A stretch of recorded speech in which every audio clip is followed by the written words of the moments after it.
This is the Randi Rhodes Show on 960 KNEW and online at 960KNEW.com.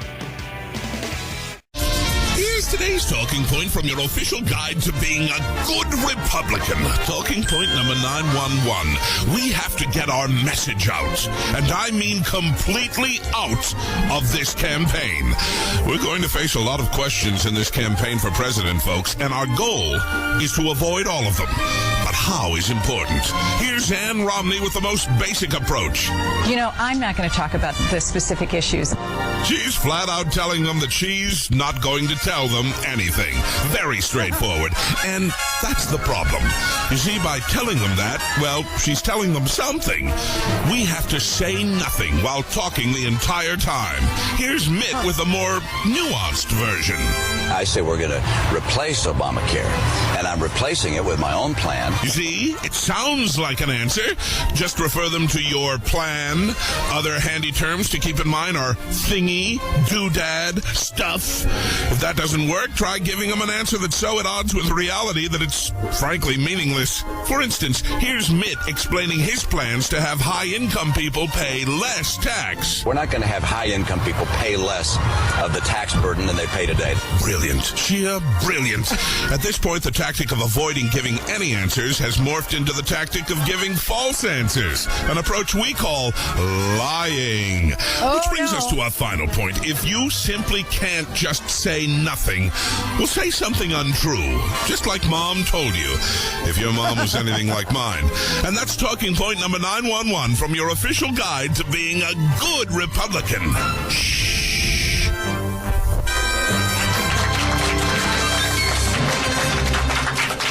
You get to the point where you say, is his name even Mitt Romney? Is that even his name?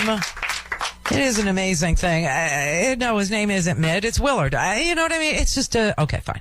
But the idea that, you know, somehow a private equity fund manager is going to be different than the last time we had a president in the White House whose father was a private equity fund manager, and everything is about the bottom line, and everything is about business, and everything is about the markets, and everything's to let the market decide. You cannot say that you love this country because it's the Constitution that created it, because it's the Constitution under which we live, and then say you hate the government which the Constitution created. You can't have those two ideas in your head at the same time. The idea that we're supposed to have a president and not a CEO has gotten lost on some people in this country, and they just think it makes sense.